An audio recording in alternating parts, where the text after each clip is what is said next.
Changes to Evelynn, Graves, Corki, and more, covered in this episode of the Patch Preview. Thanks for joining us, Summoners. I'm Freak, and this week, we're with a new face, one of your favorite designers, Feral Pony. Together, we'll be discussing some of the most important changes coming into the next update for League of Legends. While this video does not cover every single change, it will explain the thought process behind some of our decisions. In this patch, we're going to be making a change to the Abyssal Scepter item. What's our change and why are we doing it? So we initially designed Abyssal Scepter as an item for AP tanks and really short-range casters, like Diana and Amumu. But due to the long range of the aura, it ended up being extremely effective on almost any caster, regardless of their build or their opponent. We really wanted to keep the item's core identity intact, and keep it just as effective for those short-range casters and tanks that really needed the damage and survivability it provides. So as a result, we're going to be reducing the range of the aura to make it less effective for those longer range champions, and a little bit more of a niche pick. Diana's been out for a few weeks, and after our players have really gotten accustomed to her, it's turned out she is stronger than we anticipated. We're nerfing her next patch, but what are we hitting and why? Diana's just a little bit too strong in general. Her burst damage, sustained damage, and survivability is just overall too high when compared to other champions. So we're making a few changes to bring her more in line, but keep her strong in competitive play. So first, we're going to be tuning down Diana's natural health regeneration. She's a champion who already has a shield, and she should really be using that to block incoming damage. She doesn't also need really high base stats.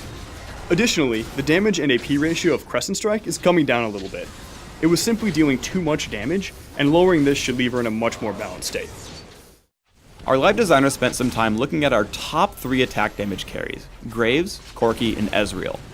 The goal of these changes is to leave carries with obvious strengths, but also obvious weaknesses. Let's start with Graves. We're targeting his attack speed. Why does this make sense thematically for Graves? Graves is a cowboy with a giant shotgun. He jumps in and buckshots you in the face, and this gives him a lot of early game power. The problem is that he doesn't have enough late game trade-offs, so we're reducing the attack speed off of quick draw, and a little bit off of his base attack speed.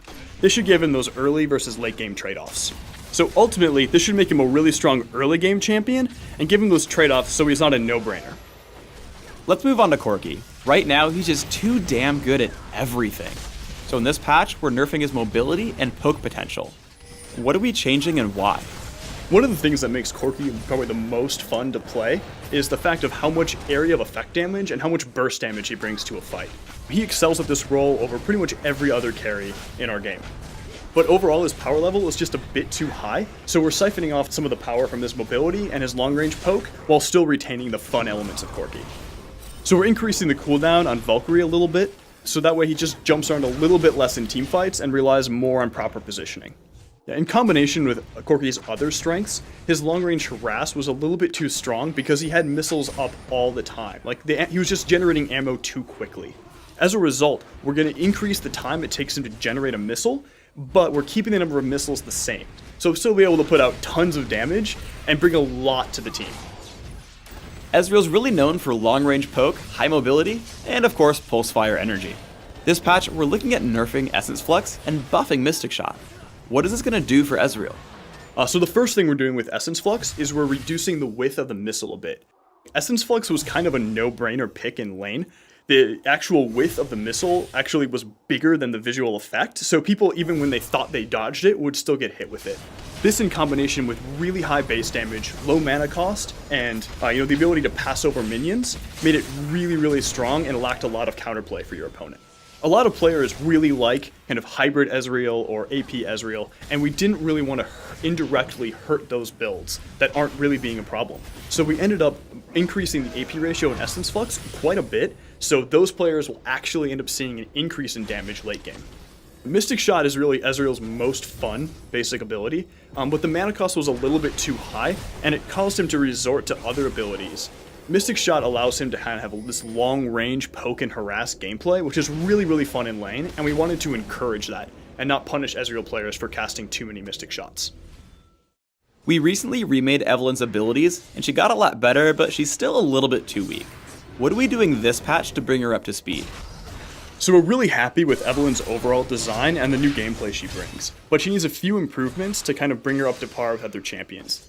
So the first thing we're doing is improving her mobility.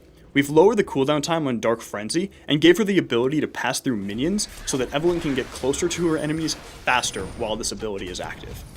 We've also made a few adjustments to her stealth, making it so that she can get closer to her enemies before being detected. So to improve her viability in teamfights late game, we've significantly lowered the 2nd and 3rd rank of her ultimate's cooldown. These changes to Evelynn should help her early ganking as well as her ability to contribute more in teamfights late game. That's it for this episode of the League of Legends Patch Preview. Please subscribe to the Riot Games YouTube channel above and leave us your comments just below the video.